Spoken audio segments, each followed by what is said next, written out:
तुलसी स्तोत्र का वर्णन।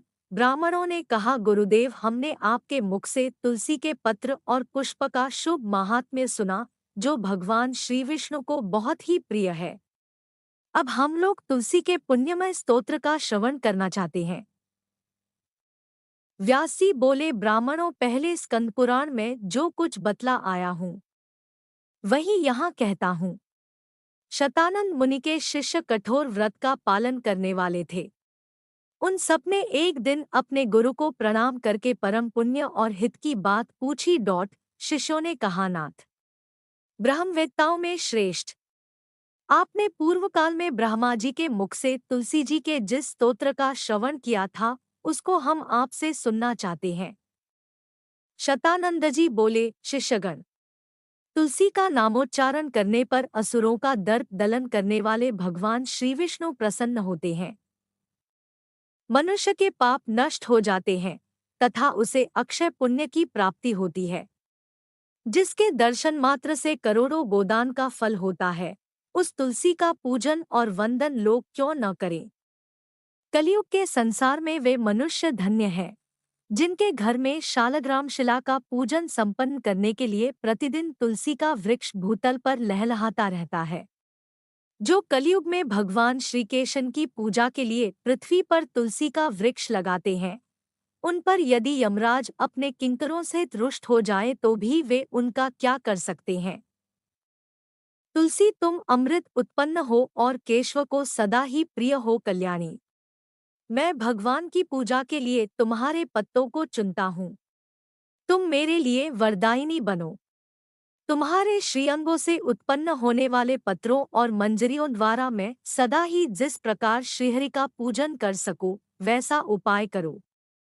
पवित्रांगी तुलसी, तुम कलिमल का नाश करने वाली हो। इस भाव के मंत्रों से जो तुलसी दलों को चुनकर उनसे भगवान वासुदेव का पूजन करता है, उसकी पूजा का करोड़ों गुना फल होता है। देवेश्वरी, बड़े बड़े देवता भी तुम्हारे प्रभाव का गायन करते हैं। मुनि, सिद्ध, गंधर्व, पाताल निवासी साक्षात नागराज, शेष तथा संपूर्ण देवता भी तुम्हारे प्रभाव को नहीं जानते। केवल भगवान श्री विष्णु ही तुम्हारी महिमा को पूर्ण रूप से जानते हैं। जिस समय क्षीर समुद्र के मंथन का उद्योग प्रारंभ हुआ था, उस समय श्री विष्णु के आनंदांश से तुम्हारा प्रादुर्भाव हुआ था। पूर्व काल में श्रीहरि ने तुम्हें अपने मस्तक पर धारण किया था। देवी, उस समय श्री विष्णु के शरीर संपर्क पाकर तुम परम पवित्र हो गई थी। तुलसी, मैं तुम्हें प्रणाम करता हूँ। तुम्हारे श्रीअंग से उत्पन्न पत्रों द्वारा जिस प्रकार श्रीहरि की पूजा कर सकूं, ऐसी कृपा करो जिससे मैं निर्विघ्नता पूर्वक परम गति को प्राप्त हो। साक्षात श्री कृष्ण ने तुम्हें गोमती तट पर लगाया और बढ़ाया था। वृंदावन में विचरते समय संपूर्ण जगत और गोपियों के हित के लिए तुलसी का सेवन किया। जगत प्रिया तुलसी, पूर्व काल में वशिष्ठ जी के कथनानुसार श्री रामचंद्र जी ने भी राक्षसों का वध करने के उद्देश्य से सरयू के तट पर तुम्हें लगाया था। तुलसी देवी, मैं तुम्हें प्रणाम करता हूँ। श्री रामचंद्र जी से वियोग हो जाने पर अशोकवाटिका में रहते हुए जनक किशोरी सीता ने तुम्हारा ही ध्यान किया था, जिससे उन्हें पुनः अपने प्रियतम का समागम प्राप्त हुआ। पूर्व काल में हिमालय पर्वत पर भगवान शंकर की प्राप्ति के लिए पार्वती देवी ने तुम्हें लगाया और अपनी अभीष्ट सिद्धि के लिए तुम्हारा सेवन किया था। तुलसी देवी, मैं तुम्हें नमस्कार करता हूँ। संपूर्ण देवांगनाओं और किन्नरों ने भी दुह स्वप्न का नाश करने के लिए नंदनवन में तुम्हारा सेवन किया था। देवी, तुम्हें मेरा नमस्कार है। धर्मारण्य गया में साक्षात पितरों ने तुलसी का सेवन किया था। दंडकारण्य में भगवान श्री रामचंद्र जी ने अपने हित साधन की इच्छा से परम पवित्र तुलसी का वृक्ष लगाया तथा लक्ष्मण और सीता ने भी बड़ी भक्ति के साथ उसे पोसा था। जिस प्रकार शास्त्रों में गंगा जी को त्रिभुवन व्यापिनी कहा गया है, उसी प्रकार तुलसी देवी भी संपूर्ण चराचर जगत में दृष्टिगोचर होती है। तुलसी का ग्रहण करके मनुष्य पातकों से मुक्त हो जाता है। और तो और मुनीश्वरों, तुलसी के सेवन से ब्रह्महत्या भी दूर हो जाती है। तुलसी के पत्ते से टपकता हुआ जल जो अपने सिर पर धारण करता है, उसे गंगा स्नान और 10 गोदान का फल प्राप्त होता है।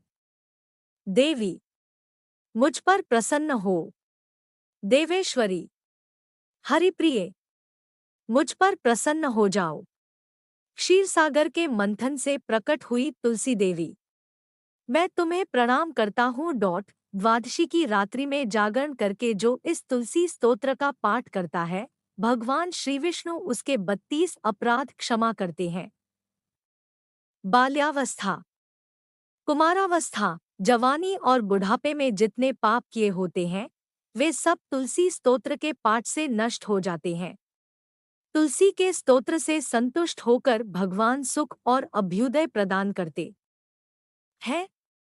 जिस घर में तुलसी का स्तोत्र लिखा हुआ विद्यमान रहता है, उसका कभी अशुभ नहीं होता, उसका सब कुछ मंगलमय होता है, किंचित भी अमंगल नहीं होता। उसके लिए सदा सुकाल रहता है। वह घर प्रचुर धनधान्य से भरा रहता है। तुलसी स्तोत्र का पाठ करने वाले मनुष्य के हृदय में भगवान श्री विष्णु के प्रति अविचल भक्ति होती है तथा उसका वैष्णवों से कभी वियोग नहीं होता। इतना ही नहीं, उसकी बुद्धि कभी अधर्म में नहीं प्रवृत्त होती। जो द्वादशी की रात्रि में जागरण करके तुलसी स्तोत्र का पाठ करता है, उसे करोड़ों तीर्थों के सेवन का फल प्राप्त होता है।